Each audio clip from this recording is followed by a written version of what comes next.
సాహితీ మిత్రులకు నమస్కారం. వనజా తాతినేని కథల ఛానల్కు సుస్వాగతం.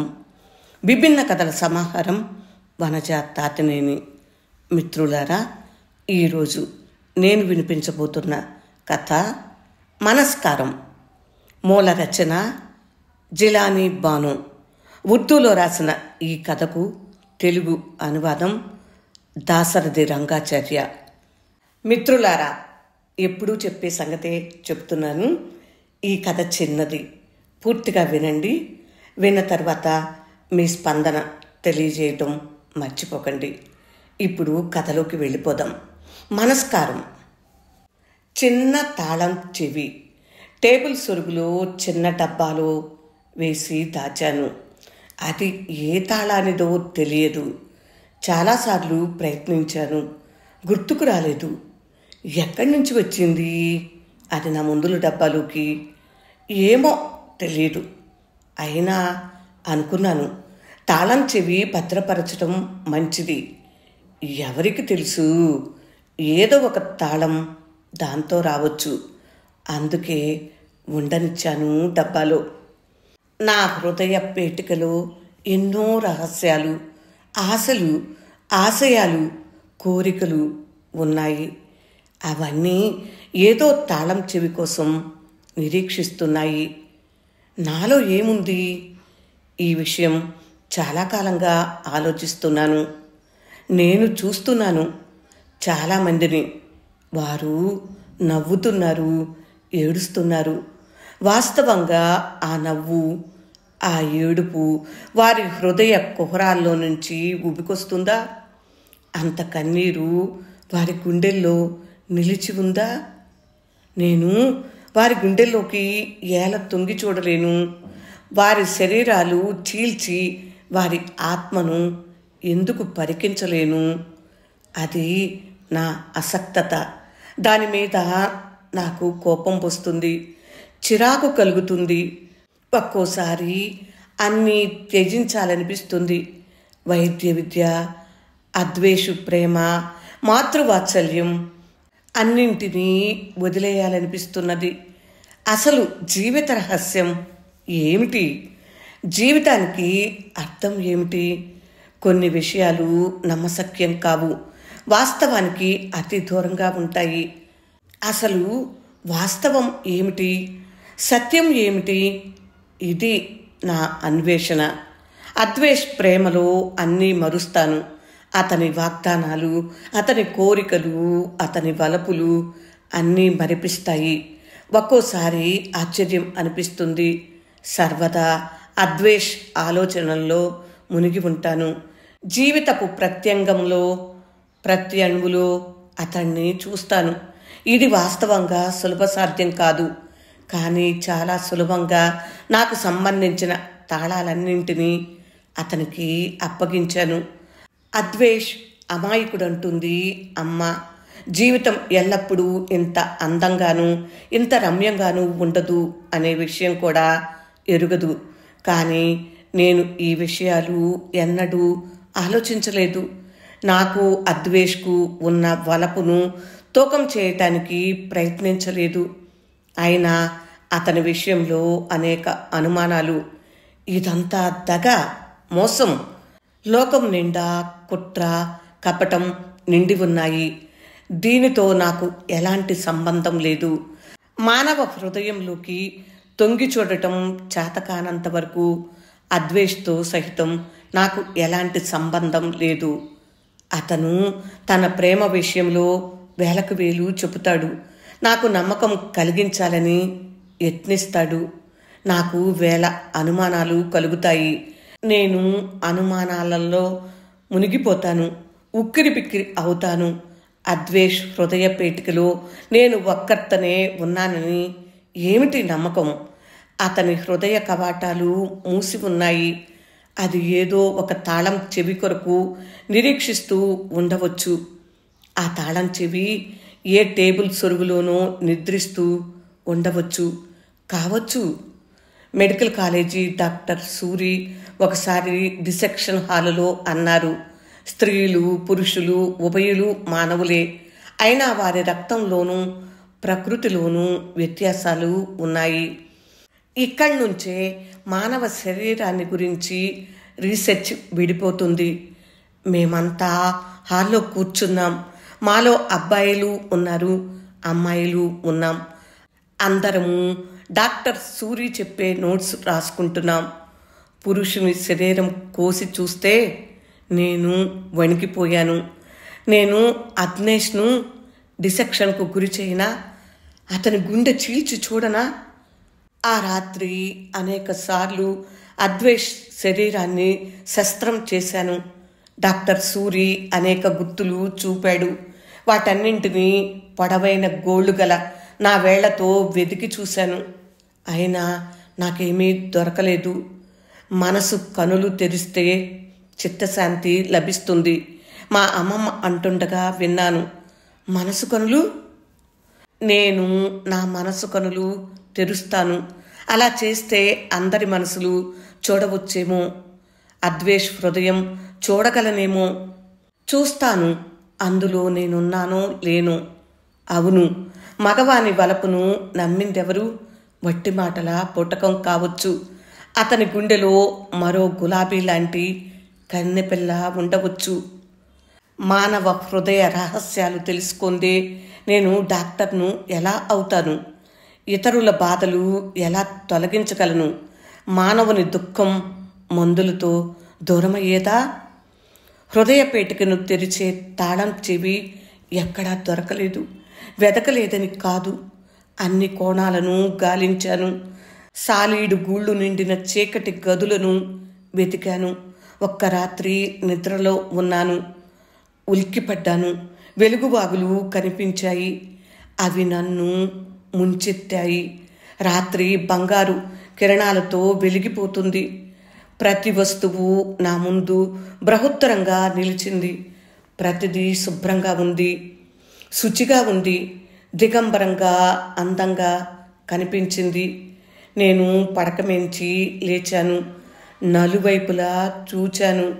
ప్రతి వస్తువులోని లోతులు కనిపిస్తున్నాయి. వాటి సత్యం గోచరిస్తుంది. దేనికి బట్టల కప్పులు లేవు. అన్నీ బహిరంగంగా కనిపిస్తున్నాయి. నా కనుల జ్యోతులు వేల రెట్లు వెలిగాయి. నాకు మహత్తరం అయిన శక్తి వచ్చింది. ఇప్పుడు ప్రతిదాన్ని పరీక్షించగలుగుతున్నాను. రహస్యాలు తెలుసుకోగలుగుతున్నాను. ఈ గడియారపు రహస్యమేమి? దీని నిరంతరపు కదలికకు కారణం ఏమి? నా పక్క పడక మీద అమ్మ పడుకుంది. మా అమ్మ 18 ఏళ్లకే విధవ అయ్యింది. ఆ తరువాత ఆమె పురుషుని ముఖం చూడలేదు. నన్ను పెంచి పెద్దదాన్ని చేయటంతోనే సరిపోయింది. రోజు తెల్లవారుజామున లేస్తుంది. అమ్మ పూజ చేస్తుంది. తర్వాత ఒక ఎర్ర గులాబీ అందుకుంటుంది. నాన్న పటం ముందు ఉంచుతుంది. ఆలోచిస్తే ఒక్కోసారి అనిపిస్తుంది, అమ్మకు ఇది ఆచారం అయిపోలేదు కదా అని. వాస్తవంగా అమ్మ నాన్న ప్రతిమను గుండెకు హత్తుకుని పడుకుంటుందా? 18 సంవత్సరాల ప్రాయంలో అమ్మను వదిలి వెళ్ళిపోయాడు నాన్న. అమ్మ దుప్పటి కప్పుకొని పడుకుంది. దుప్పటి తీసి ఆమె నిజస్వరూపం చూద్దామనుకున్నాను. గుడ్డివానికి కళ్ళు వచ్చినట్లుంది నా స్థితి. లోకంలోని కటువైన సత్యాలను చూడటానికి నా కళ్ళల్లో జ్యోతులు వెలుగుతున్నాయి. నా చేతిలో గుండెలను విప్పగల తాళం చెవి ఉంది. అమ్మ కప్పుకున్న దుప్పటి పట్టుకుని వదిలేశాను. ప్రప్రథమంగా నేను చూడాల్సింది అద్వేష్ను. అతన్ని నా గుండెలో బంధించాను. తాళం వేశాను. తాళం చెవి ఒక పెట్టెలో ఉంచాను. అవును, ఎందుకింకా నా జీవితం అతనికి అర్పిస్తానని మాట ఇచ్చాను. సిద్ధుకు అలాంటి మాట ఇవ్వలేదు. సిద్ధు భయంకరంగా ఉంటాడు. అవకాశం వస్తే నమిలి మింగటానికి సిద్ధంగా ఉండే అడవి జంతువులా ఉంటాడు. అర్థం కాదు, కొందరిని చూడగానే భయపడిపోతాం. ఈ భయం ఎందుకు వస్తుంది? ఎక్కడి నుంచి వస్తుంది? ఏమీ తెలియదు. అయోమయం. ఒకసారి క్లాస్లో సిద్ధు పెన్ను తీసుకోవాల్సి వచ్చింది. మర్నాడు పెన్ను అడగటానికి వచ్చాడు. బ్లౌజ్లో వెతికాను, కనిపించలేదు. ఇంట్లో మరిచి వచ్చినట్లున్నాను. నిన్న నేను ఏ బ్లౌజ్ వేసుకున్నానో గుర్తుందా అని అడిగాను. సిద్ధు నన్ను మింగేసేటట్లు చూశాడు. లేదు, జ్ఞాపకం పెట్టుకుంటే జ్ఞాపకం కూడా కోల్పోతాను అన్నాడు. అప్పుడు ఒక ఆలోచన వచ్చింది. డబ్బాలో నేను దాచిన తాళం చెవి సిద్ధుది కాదు కదా అని. పాపం సిద్ధుకు మరిచే అలవాటు ఉన్నట్లుంది. అందుకే రోజు ఒక కొత్త అమ్మాయితో తిరుగుతాడు. పాత వాళ్లను గుర్తించటమే గగనం. ఒకసారి కైసర్తో తిరుగుతాడు, మరోసారి రూపతో. సిద్ధు గెడ్డం చూస్తే అమ్మో నాకు భయం అంటుంది అంజుమ్. ఒకనాడు కాలేజీలో అడుగుపెట్టగానే అద్వేష్ను చుట్టేశాను.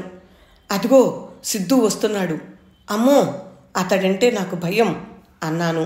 నేను నీ వెంట ఉన్నాను, నా చేయి పట్టుకుని అద్వేష్ అన్నాడు. ఎవరి దారి వారిది, అతనితో మనకేం పని అని. అది నిజమే, కానీ నేను వాస్తవాన్ని చూడాలి. ఇవాళ అద్వేష్ను చూస్తాను నా మనోనేత్రంతో. అసలు నేనున్నానా అతని గుండెలో? ఇక కళ్ళు మూసుకుంటాను. ఉదయం మొదలు అద్వేష్ను చూస్తాను అనుకున్నాను. అయితే అంతా గమ్మత్తు అయ్యింది. వెలుగు వ్యాపిస్తే అంతా మాయం అయింది.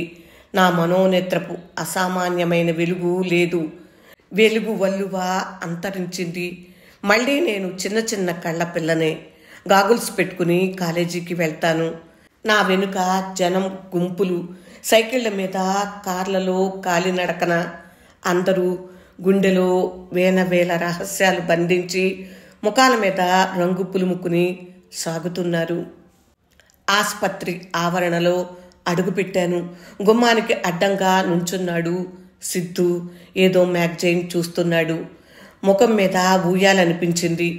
చప్పున లైబ్రరీ వైపు తిరిగాను, మరో గుమ్మంలో నుంచి లోన ప్రవేశించటానికి.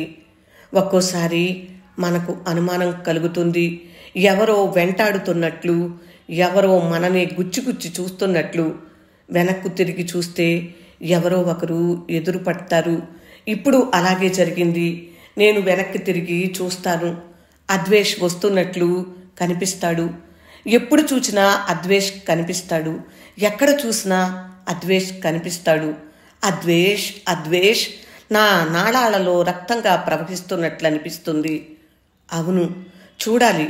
నా మనోనేత్రం తెరిచి అద్వేష్ను పరిశీలించాలి. ఏం లేదు, నా మనశ్శాంతికి. నా మనోనేత్రం వికసించిన నాడు అన్వేష్ దగ్గరికి ఉరుకుతాను. ఒక మగవాని గుండెను చీల్చి చూస్తాను. అప్పుడు నేను లోకాన్ని చూడగలను, ప్రపంచ రహస్యాలను గుర్తించగలను, ప్రతి వస్తువులోని సత్యాన్ని గమనించగలను. ఆస్పత్రిలో డాక్టర్ సూరి ప్రాక్టికల్ క్లాస్ తీసుకుంటున్నాడు. ఇహ చెప్పండి, ఈ రోగానికి మూల కారణం ఏమిటి అని అడిగాడు డాక్టర్. మా ముందు బల్ల మీద 14-15 పిల్లవాడు పడుకుని ఉన్నాడు. అమాయకంగా చూస్తున్నాడు. నేను స్టెథస్కోప్ అతని రొమ్మున ఉంచాను. నాకు ఒక్క కుదుపు కుదిపినట్లయింది. నలుదిశలా వెలుగువాగులు వ్యాపిస్తున్నాయి. బంగారు కిరణాలు తళుకుమంటున్నాయి. సర్వత్రా పరుచుకున్న భరించరాని డెట్టాల్ వాసన గమగమలాడే పరిమళంగా మారిపోయింది. అన్ని బృహద్రవంతో నా కనుల ముందు నిలిచి ఉన్నాయి. నా మనోనేత్రం వికసించింది. ఆ కుర్రాన్ని చూస్తున్నాను. అతని గుండెలో జీవించాలనే కోరిక దివ్యలా కదలాడుతున్నది. చావు అతని దరిచేరి నిలిచి ఉన్నది. డాక్టర్, ఈ వ్యాధి పేరు బతకాలనే ఆశ, బతుకు మీద నమ్మకం. ఇతనికి నమ్మకం కలిగించండి, వ్యాధి నయం అవుతుంది అన్నాను. అక్కడి నుంచి పరిగెత్తాను అద్వేష్ను వెతకటానికి. పిచ్చిదాని వలె పరిగెత్తుతున్నాను. ఒక్క అంగలో అనేక మెట్లు ఎక్కుతున్నాను, కాదు ఎగురుతున్నాను. హాల్లో సిద్ధు నుంచుని ఉన్నాడు. ఒక ఆంగ్లో ఇండియన్ అమ్మాయి నడుం మీద చేయి వేశాడు. జన్మాలకు ఆమెను వదలనని విశ్వాసం కలిగిస్తున్నాడా అన్నంత గట్టిగా పట్టుకున్నాడు. సిద్ధు గెడ్డానికి నల్లని వల తగిలించాడు. మెడపట్టి ఉన్న ఎర్రని సూటర్ వేసుకున్నాడు. నిమిషంలో 1000 వంతులో అతని మనసు చూచాను. అతని హృదయం సూర్యుని వలె ప్రకాశిస్తుంది. దానిలో అంజుమ్ నిలిచి ఉంది. ఏ అంజుమ్? సిద్ధు వైపు చూచి ఊయటానికి సైతం సిద్ధపడని అంజుమ్ నిలిచి ఉంది. ఓహో, ఎంతటి రహస్యాలు నా ముందు బద్దలవుతున్నాయి, ఎంతటి వాస్తవాలు నాకు గోచరిస్తున్నాయి. ఏడి అద్వేష్? ఎక్కడున్నాడు? అక్కడ ఉన్నాడా? అలా ఆస్పత్రి ప్రాంతం అంతా తిరిగాను. కాదు, ఉరికాను. ఏమైంది? నా వెనుక అమ్మాయిలు అబ్బాయిలు గుంపులు గుంపులుగా వస్తున్నారు. గుంపులు పెరుగుతున్నాయి. నేను వెర్రెత్తిన దానిలా అద్వేష్ను వెతుకుతూ తిరుగుతున్నాను. మా ప్రణయం చాటుమాటుది కాదు. మెడికల్ కాలేజీ శాంతం మారుమోగింది. అయినా మేము మిత్రుల్లా కలుసుకున్నాం. కానీ ఇవాళ ఎందుకు ఈ వెర్రి? అద్వేష్ హృదయంలో దాగిన గుట్టును గుర్తించాలి. ఇవాళ అద్వేష్ ఆస్పత్రికి రాలేదు. హే భగవాన్, ఇక ఏం చేయను? ఇందరూ వెంటాడుతున్నారు. ఎలా వదిలించుకోను? భయంతో టాయిలెట్ రూమ్లో దూరాను. నా ముందు పెద్ద అద్దం ఉంది. అద్దంలో నేనున్నాను. ఎలా? సూర్యుని వలె వెలుగుతున్నాను. భూమి నుంచి ఆకాశం వరకు ఎదిగాను. నా హృదయం ఎర్ర గులాబీ వలె వికసించింది. అదిగో దాని మధ్యలో ఉన్నాడు సిద్ధు. నిర్లక్ష్యంగా, నిరామయంగా, భయంకరంగా. ఆ రాత్రి ఆతురతగా టేబుల్ సొరుగు తెరిచాను. మందుల డబ్బా బయటికి తీశాను. చూచాను. తాళం చెవి అందులో లేదు. ఎక్కడో పోయింది. మనస్కారం. జీలానీ బానో రాసిన ఉర్దూ కథకు తెలుగు అనువాదం దాశరథి రంగాచార్య. మిత్రులారా, కథ చాలా బాగుంది కదా. నాకైతే చాలా చాలా నచ్చేసింది. చాలా సింపుల్ థింగ్. ఈ కథ మీకు అర్థమైందనే అనుకుంటున్నాను. అర్థం కాకపోతే మరొకసారి వినండి. ఇలాంటి రచనలు చదివినప్పుడు రచయితలు ఆకాశం ఎత్తులో ఉంటారు.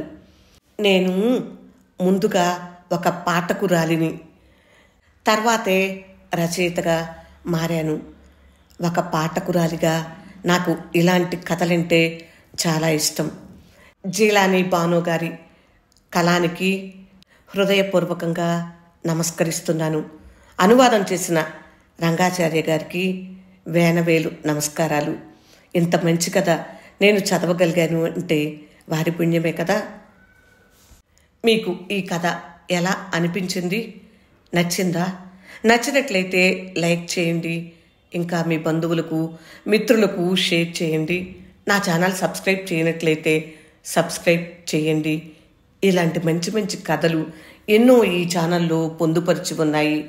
మరో 2-3 కథలను కూడా విని మీ స్పందనను కామెంట్ బాక్స్లో తెలియచేస్తారు కదూ. ఎదురు చూస్తూ ఉంటాను.